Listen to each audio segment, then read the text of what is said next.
Movie शुरू होती है तो हमें ये सीन दिखाया जाता है कि समुंदर से कुछ अजीबोगरीब क्रिएचर्स निकलकर शहर की तरफ बढ़ रहे हैं और उन्हें पैरासाइट्स का नाम दिया गया है। फिर हम एक आदमी को देखते हैं जो कि अपने कमरे में सोया होता है और उनमें से एक पैरासाइट रेंगता रेंगता उसके कान के अंदर चला जाता है। वो आदमी बहुत तड़पता है और उसके बाद फिर से नॉर्मल होकर सो जाता है। अब हमें एक लड़का दिखाया जाता है जिसका नाम शिंची था। वो रात को अपने कमरे में हेडफोन्स लगाकर गाने सुन रहा होता है। वो पैरासाइट उसके कान में घुसने की कोशिश करता है लेकिन उसे घुसा ही नहीं जाता। अब वो उसके नाक के पास चला जाता है। शिंची को खारिश होती है तो वो समझता है कि वो एक कीड़ा है, तो वो उसे पकड़कर दूर फेंक देता है। वो उसको मारने के लिए आगे बढ़ता है लेकिन तभी वो पैरासाइट उसके हाथ पर काट कर उसके हाथ के अंदर चला जाता है। तभी उसकी मॉम भी वहाँ पर आ जाती है तो वो उनसे कहता है कि देखें, मेरे हाथ में कुछ चला गया है। और जब उसकी मॉम उसका हाथ देखती है तो वो बिल्कुल ठीक होता है। अब अगली सुबह हमें दिखाया जाता है कि शिंची नाश्ते की टेबल पर बैठा होता है तो उसे अपने हाथ में बहुत अजीब फील होता है।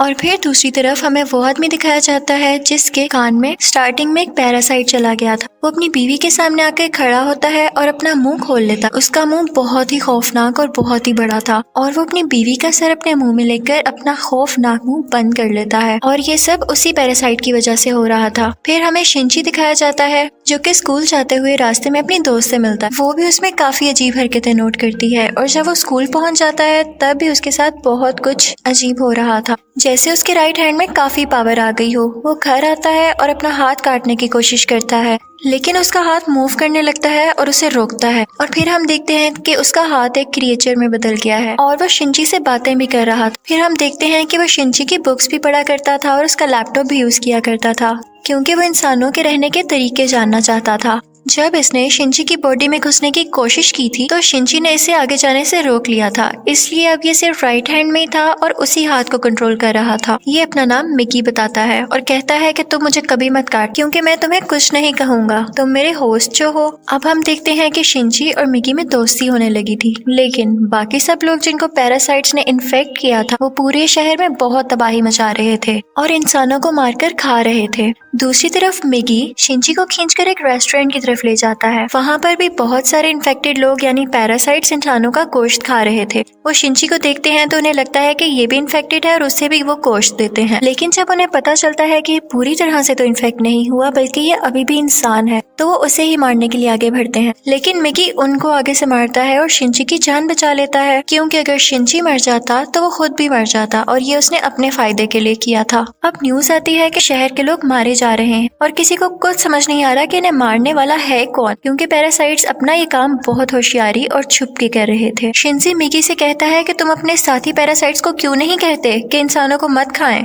तो मिकी उससे कहता है कि तुम भी तो सब्जियों और जानवरों के गोश्त को खाते हो, तो इसी तरह हम लोगों का खाना इंसान ही है, तो इसमें बुरी बात क्या है। अब मिकी को पता चल जाया करता था कि उनके आसपास कौन सा पैरासाइट है, तो जब शिंजी स्कूल जाता है तो वो उसे बताता है कि तुम्हारे पास एक और पैरासाइट, और वो कोई और नहीं बल्कि उसकी टीचर थी। वो टीचर जब शिंजी को देखती है तो उससे भी पता चल जाता है कि इन्फेक्टेड है, लेकिन वो कहती है कि तुम्हें मुझसे डरने की कोई जरूरत नहीं है क्योंकि मैं इंसानों को नुकसान नहीं पहुंचाना चाहती, बल्कि मैं उनके तरीके इसलिए पढ़ रही हूँ ताकि इंसानों जैसी क्वालिटीज हमेशा मुझ में रहें। वो उसे दो और पैरासाइट्स के पास लेकर जाती है, एक स्टूडेंट होता है और एक पुलिस ऑफिसर। वो बताती है कि ये पुलिस ऑफिसर मेरा हस्बैंड है और हमारा बेबी होने वाला है और वो बेबी बिल्कुल नॉर्मल इंसान होगा, तो हम भी इंसानों की तरह ही रहना चाहते हैं। हम किसी को नुकसान नहीं पहुंचाएंगे, किसी को सरेआम नहीं मारेंगे, लेकिन छुप के गोश्त खाना चाहते हैं, तो क्या तुम हमारा ग्रुप ज्वाइन करोगे। लेकिन मिगी इस बात को नहीं मानता। अब अगले दिन वही पुलिस ऑफिसर उन लोगों के पास आता है तो मिगी शिंची को बताता है कि ये हमें मारने आया है क्योंकि इसे पता चल चुका है कि उस दिन रेस्टोरेंट में हमने एक पैरासाइट को मारा और इसी के साथ वो पुलिस ऑफिसर इन पर अटैक कर देता है। अब मिगी और शिंची भी बहुत लड़ते हैं और इसको फाइनली मार देते हैं। जब शिंची घर आता है तो उसे बहुत बुरा लग रहा कि उसने एक मर्डर कर दिया, लेकिन दूसरी तरफ हम देखते हैं कि पुलिस ऑफिसर की बॉडी से वो पैरासाइट निकलकर किसी और की बॉडी में चला जाता है और ये कोई और नहीं बल्कि शिंची की माँ थी और वो शिंची को मारने के लिए उसकी तरफ बढ़ रही थी। मिगी शिंची को बताता है कि तुम्हें मारना चाहती है, तो शिंची उसे कहता है कि खबरदार तुमने मेरी माँ को कुछ कहा, क्योंकि वो अपनी माँ से बहुत मोहब्बत करता था और वो नहीं चाहता था कि उसकी माँ मरे। लेकिन देखते ही देखते उसकी माँ का सर भी बाकी पैरासाइट्स की तरह खुलने लगता है और वो शिनची पर अटैक कर देती है। उसका बहुत खून जाया होता है और वो मरने के करीब होता है। लेकिन अगली सुबह हम देखते हैं कि वो दोबारा से उठ खड़ा हुआ है। तो मिगी उसे बताता है कि तुम बहुत जख्मी हो गए थे, लेकिन मैंने अपने सेल से तुम्हारे जख्म को ठीक कर दिया। लेकिन यहाँ बुरी बात ये थी कि अब शिनची की बॉडी में मिगी के सेल्स चले गए थे और अब वो पूरी तरह इन्फेक्ट हो रहा था। अब शिनची अपनी माँ को ढूंढने लगता है, लेकिन वो कहीं पर नहीं मिलती। तो वो टीचर के पास जाता है और पुलिस ऑफिसर के बारे में पूछता है, लेकिन वो टीचर भी उसे कुछ नहीं बताती। मिगी उसे बताता है कि अब दिन में मुझे भी 4 घंटे सोने की जरूरत पड़ेगी और उस वक्त मैं तुम्हें बचा नहीं सकूंगा, तुम्हें अकेले ही लड़ना होगा। लेकिन क्योंकि मिगी के सेल्स भी अब उसकी बॉडी में थे तो उसके अंदर मिगी की क्वालिटीज भी आने लगी। खैर, फिर हम देखते हैं कि वही स्टूडेंट जो टीचर ने दिखाया था, जो कि अब पैरासाइट बन चुका था, वो भी शिनची के स्कूल में ही एडमिशन ले लेता है। वो शिनची का दोस्त बनने का ड्रामा करता है, लेकिन आहिस्ता आहिस्ता सबको पता चल जाता है कि वो पैरासाइट है और फिर वो स्टूडेंट इन सब को मार देता है। इसके बाद वो शिनची की दोस्त को भी मारने भरता है, लेकिन शिनची अपनी दोस्त को उठाकर बिल्डिंग से जंप लगा देता है। अब वो टीचर वहाँ पर आती है और वो चाहती थी कि स्टूडेंट मर जाए, क्योंकि इसकी वजह से उसका राज भी खुल सकता था। वो वहाँ पर ब्लास्ट करती है, लेकिन उसे कुछ नहीं होता और फिर पुलिस वहाँ पर आ जाती है, लेकिन वो पुलिस को भी मार देता है। अब मिगी शिनची को बताता है कि वो बिल्डिंग की छत पर है और शिनची दूसरी बिल्डिंग की छत पर जाकर उसे एरो से मार देता है। और उसके बाद वो टीचर के पास जाता है और उस पुलिस ऑफिसर का एड्रेस पूछता है, जो कि पैरासाइट था, और टीचर अब उसे एड्रेस दे देती है। उस पुलिस ऑफिसर का पैरासाइट अब भी उसकी माँ के अंदर था। लेकिन यहाँ पर मिगी के सोने का टाइम हो जाता है, तो इसका मतलब ये था कि शिनची को यहाँ पर अकेले ही लड़ना था। उस पैरासाइट को खत्म करने के लिए जैसे तैसे करके वो उसकी गर्दन काट देता है, जिसके बाद उसकी माँ और वो पुलिस ऑफिसर दोनों मारे जाते हैं। फिर हम देखते हैं कि शिनची अपनी दोस्त से हॉस्पिटल मिलने जाता है।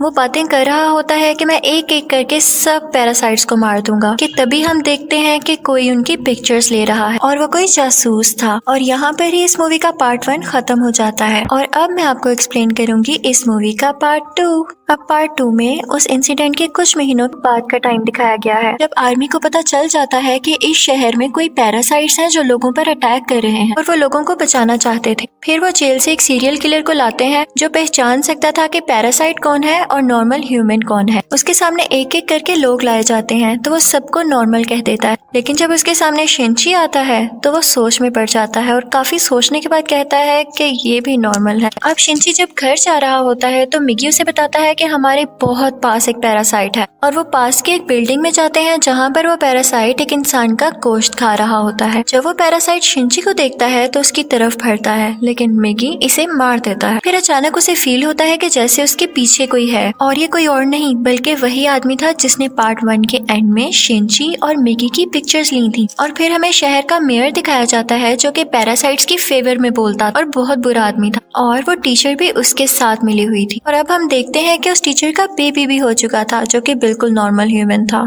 वो मेयर जान गया था कि शिनची पैरासाइट्स को मार रहा है तो वो भी उसे मारना चाहता था, लेकिन टीचर उसे मना कर देती है। वो कहती है कि मिगी और शिनची आपस में जुड़े हुए हैं, तो मैं देखना चाहती हूँ ये कैसे एक साथ रहते हैं, और अगर तुम शिनची को मारोगे तो हमारा पैरासाइट मिगी भी मर जाएगा। और इसीलिए उसी ने शिनची के पीछे वो जासूस भेजा था ताकि उस पर नजर रख सके।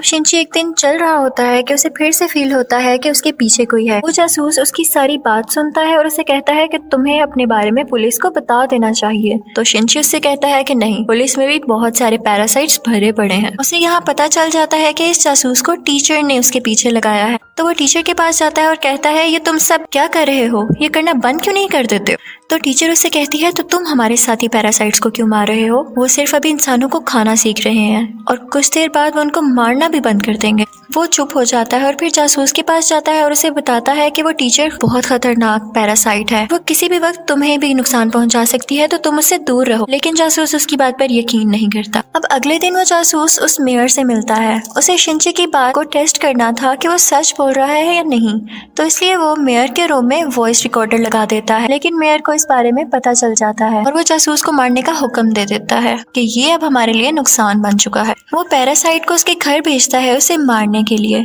लेकिन वो घर पे नहीं होता तो वो उसकी बेटी को मार देते हैं। अब दूसरी तरफ शिनची को मिगी बताता है कि तुम पर 5 पैरासाइट्स अटैक करने आ रहे हैं। अब उनकी तरफ एक आदमी बढ़ता है और उसी आदमी के अंदर वो 5 पैरासाइट्स थे। मिगी और शिंची उससे फाइट करते हैं और उसका सर उड़ा देते हैं। उन्हें लगता है कि अब ये मर चुका है, लेकिन अभी तो सिर्फ एक पैरासाइट मारा गया था और 4 अभी भी बाकी थे। बाकी के पैरासाइट्स उसके हाथ में आ जाते हैं और उसे कंट्रोल करने लगते हैं। अब वो टीचर मेयर से कहती है कि जब मैंने तुम्हें मना किया था कि तुम उस जासूस या शिंची को मारने के लिए पैरासाइट नहीं भिजवाओगे तो तुमने ऐसा क्यों किया। अब मेयर यहाँ पर नोट करता है कि उस टीचर के दिल में माँ बनने के बाद इंसानों वाले इमोशंस वापस आ रहे थे, तो इसे ये बात बिल्कुल अच्छी नहीं लगती। अब वो उस टीचर को मारने के लिए 3 पैरासाइट्स भेजता है, लेकिन चूंकि वो भी पैरासाइट थी तो उसको पता चल जाता है कि कोई उसे मारने आ रहा है और वो उनको पार्किंग में बुलाती है और उन तीनों से अकेले ही मुकाबला करके उन्हें मार देती है। लेकिन जब वो घर आती है तो वो देखती है कि उसका बच्चा वहाँ पर नहीं है और उसे एक नोट मिलता है जिस पर लिखा होता है कि तुम्हारा बच्चा मेरे पास है और ब्रिज पर मुझसे मिलने आओ। इनफैक्ट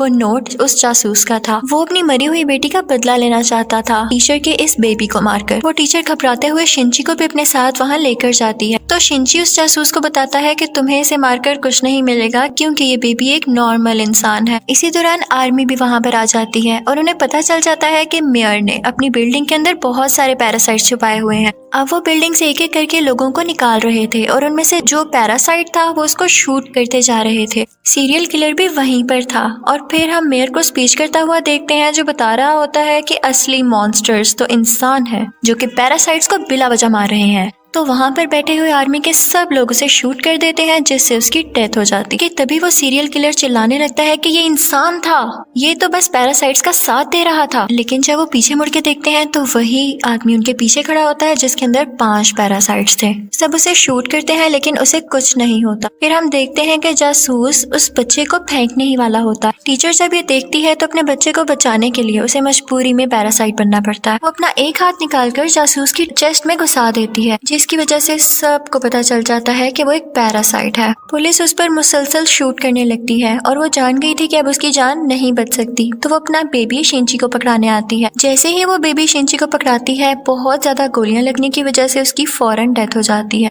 यहाँ पर शिंची को अपनी माँ भी याद आने लगती है और उसमें इंसानों वाली फीलिंग्स दोबारा से आने लगती है। अब पुलिस शिंची को अपने साथ इन्वेस्टिगेशन के लिए ले जाती, लेकिन साथ ही उन्हें खबर मिलती है कि उस पैरासाइट ने जिसके अंदर 5 पैरासाइट थे आर्मी को मार दिया है। तो शिंची फौरन से कार लेकर वहाँ पे जाता है और वही पैरासाइट उसकी कार को रोककर उसका एक्सीडेंट कर देता है। अब वो जंगल में चला जाता है और मिगी से कहता है कि जब तक तुम मेरे साथ हो उसको पता चल जाएगा कि हम कहाँ हैं, तो तुम मुझसे अलहदा हो जाओ प्लीज। इसी के साथ वो पैरासाइट फौरन वहाँ आ जाता है और उन पर अटैक करने लगता है। अब क्योंकि शिंची और मिगी की काफी दोस्ती हो चुकी थी तो मिगी अपनी कुर्बानी दे देता है, यानी अपनी जान सेक्रीफाइस कर देता है, उसकी बॉडी से अलग हो जाता है और शिंची को वहाँ से भाग जाने का कहता है और मिगी को वो पैरासाइट मार देता है, जिस पर शिंची काफी उदास हो जाता है और फिर अपनी दोस्त के घर की तरफ जाता है। वो उसका बहुत ख्याल रखती है। वो लेटा होता है कि एकदम देखता है कि उसके बाजू में से मिगी का एक और हिस्सा ग्रो कर रहा है और ऐसा इसलिए हुआ क्योंकि जब मिगी ने अपने बॉडी सेल्स से के उसकी बॉडी को ठीक किया था तो मिगी के सेल्स भी तो उसकी बॉडी में आ गए थे, इसलिए वो चाहता तो दोबारा ग्रो कर सकता था। शिंची को फील हो गया था कि अब ये दोबारा आ रहा है तो उस पैरासाइट को दोबारा से पता चल जाएगा कि मैं कहाँ हूँ, तो अपनी दोस्त की जान बचाने के लिए उसको बाय कहकर वहाँ से चला जाता है। लेकिन जैसे वो बाहर जाता है तो वो पैरासाइट उसे पकड़ लेता है, लेकिन एक फैक्ट्री में पहुंचकर शिंची एक केमिकल रोड उसकी बॉडी में घुसा देता है, लेकिन उसे कुछ नहीं होता। तो वो कहता है कि तुम मुझे क्या समझ रहे हो, मैं तो तुम्हें मारकर बाकी इंसानों को भी मार दूंगा और फिर मैं और बाकी पैरासाइट्स इस दुनिया पर रूल करेंगे। वो उसे मारने ही वाला होता है कि मिगी फौरन से उसकी बॉडी में दोबारा ग्रो कर जाता है और उस पैरासाइट पर अटैक कर देता है। इसी के साथ उसकी बॉडी में कुछ होने लगता है और वो तड़पने लगता है। तो मिगी शिंची को बताता है कि जिस रोड से तुमने इसको मारा उस पर बहुत केमिकल्स लगे हुए थे और अब पैरासाइट्स इसकी बॉडी में नहीं रहना चाहते और एक एक करके सब पैरासाइट्स उसकी बॉडी छोड़ देते हैं और अब सिर्फ उसकी बॉडी का ढांचा बाकी रह गया। तो शिंची वो उठाकर नीचे आग में फेंक देता है जिससे फाइनली उसकी डेथ हो जाती है। अब हमें काफी दिन बाद का टाइम दिखाया जाता है जब सब कुछ नॉर्मल हो चुका है। तो मिगी शिंची से कह रहा होता है कि अब जैसा कि इस दुनिया में कोई भी पैरासाइट नहीं रहा तो हमें भी साथ नहीं रहना चाहिए, मैं तुमसे अलग हो जाऊंगा। लेकिन शिंची उसे मना कर देता है तो मिगी खुद ही अपने आप को खत्म कर लेता है और शिंची का हाथ वापस से अपनी फॉर्म में आ जाता है, जिस पर वो काफी उदास हो जाता है और मिगी को मिस करने लगता है। अब हम देखते हैं कि काफी टाइम गुजर गया है और शिंची और उसकी दोस्त अच्छी जिंदगी गुजार रहे थे और वो उस टीचर के बेबी से भी मिलने जाया करते थे कि अचानक हम देखते हैं कि वो सीरियल किलर वापस आ गया था और वो शिंची की दोस्त को किडनैप कर लेता है वो उसके कान में कहता है कि असली मॉन्स्टर इंसान है, लेकिन शिनची की दोस्त उसे कहती है कि असली मॉन्स्टर तो तुम हो, तुम लोगों को मारते हो। तो इस बात पर वो सीरियल किलर उसको बिल्डिंग से नीचे धक्का दे देता है, लेकिन शिनची फौरन से जाता है और अपना हाथ लंबा करके उसे बचा लेता है। और यहाँ पर उसे फील होता है कि उसकी मदद यहाँ पर मिगी ने की है। और यहाँ पर मूवी फाइनली खत्म हो जाती है, यानी पार्ट 2 भी। Thank you for watching.